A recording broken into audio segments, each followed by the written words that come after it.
Hola, en esta ocasión les vamos a exponer del tema desórdenes del lenguaje y o del pensamiento del módulo 303, el campo aplicado a las neurociencias del comportamiento. En mi caso, les voy a hablar de lo que son las áreas del cerebro simétricas y asimétricas, tanto anatómica como funcionalmente. La zona secundaria y terciaria, conocidas como cortezas de asociación, son las que son consideradas áreas asimétricas. Estas son áreas cognitivas o supramodales y son la base para la actividad mental, la asociación, el significado de las palabras, entre otras funciones. Y estas están localizadas, si pueden ver en la imagen izquierda, están en la parte posterior del cerebro, como donde nos muestra la corteza asociada parietal temporal occipital y la que está en el área del lóbulo frontal, también como corteza de asociación prefrontal. Es ahí donde las podemos localizar. Por otra parte, también tenemos lo que son las áreas consideradas simétricas, que son las zonas corticales primarias, que son también las encargadas del campo visual, el auditivo, el motor y el somatosensorial. Estas zonas están posicionadas, la visual, en la parte posterior también del cerebro, ahí está identificada con color rojo, la imagen de la izquierda y también acá en la imagen de la derecha con el color azul y rojo.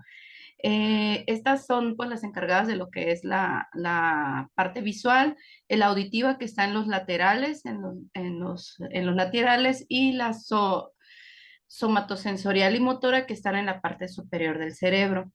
Estas áreas, pues son las que responden a los estímulos, esta última como la temperatura, la presión, el dolor, el área motora, pues lo que es todo lo relacionado con lo psicomotor.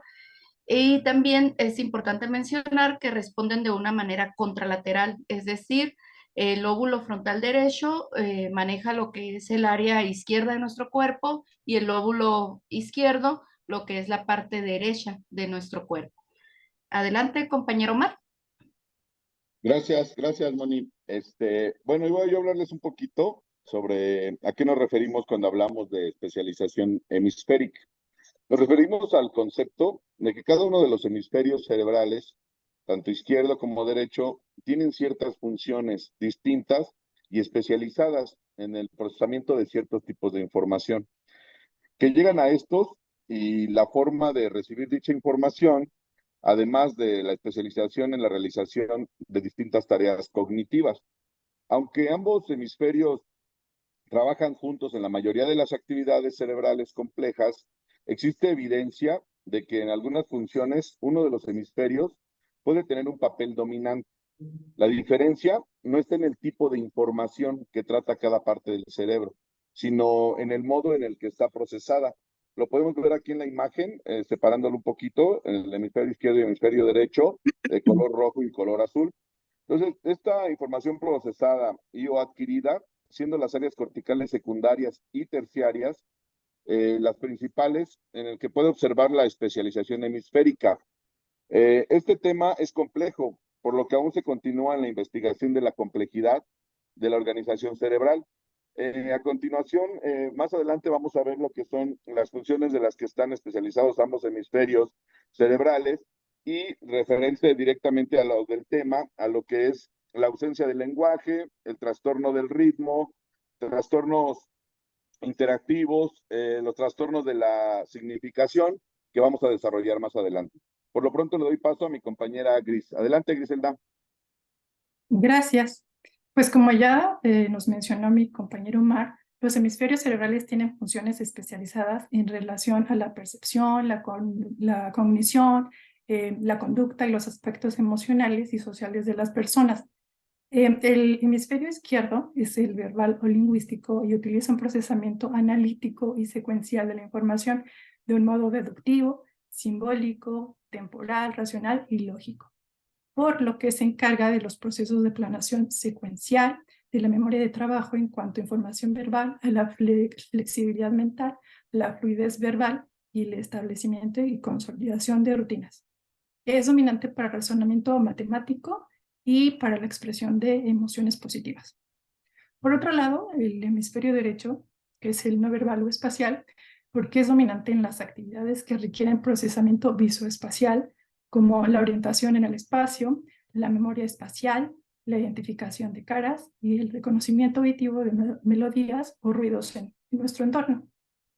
Utiliza un procesamiento holístico e integral de manera simultánea, intuitiva, atemporal, imaginativa, sintética y emocional, por lo que se encarga de la memoria de trabajo en cuanto a información visual, la memoria episódica, la conducta y la cognición social y la detección y el procesamiento de información en situaciones nuevas.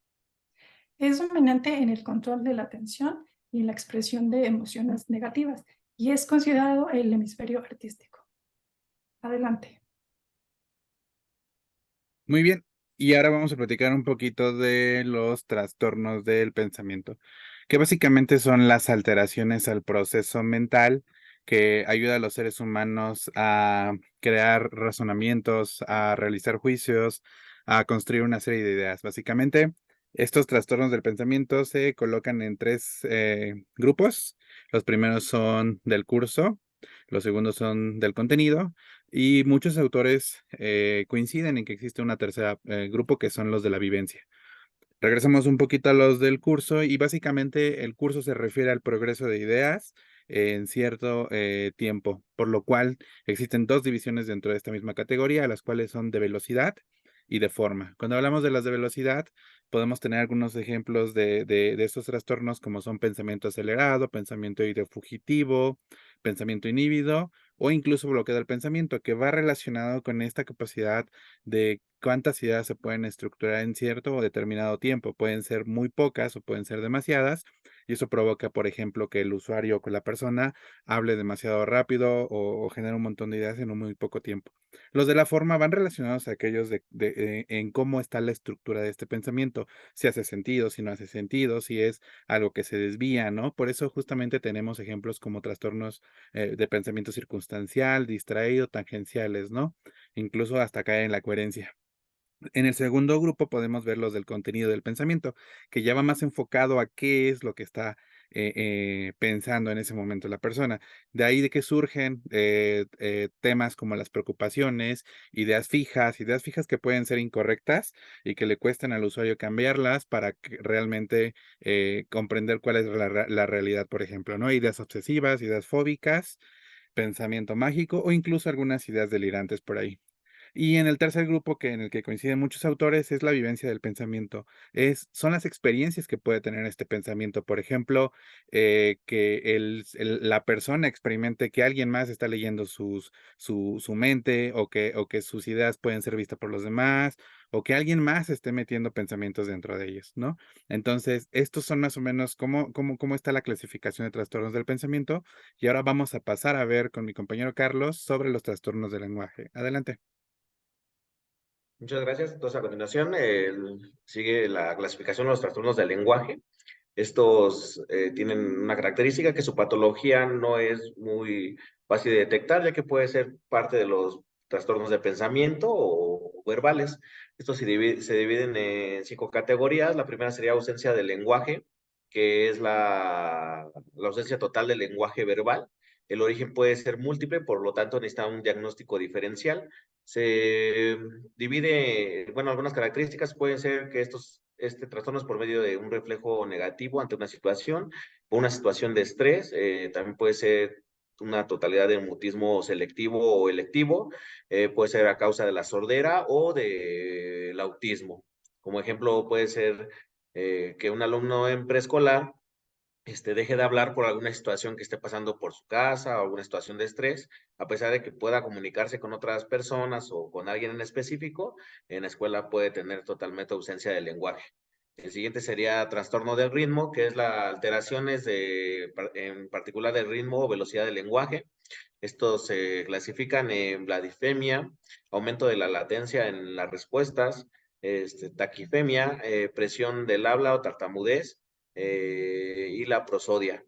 Como ejemplo sería la tartamudez, que es la repetición continua de la primera sílaba de las palabras que está empleando, y al principio puede ser algo poco y puede ir aumentando la gravedad.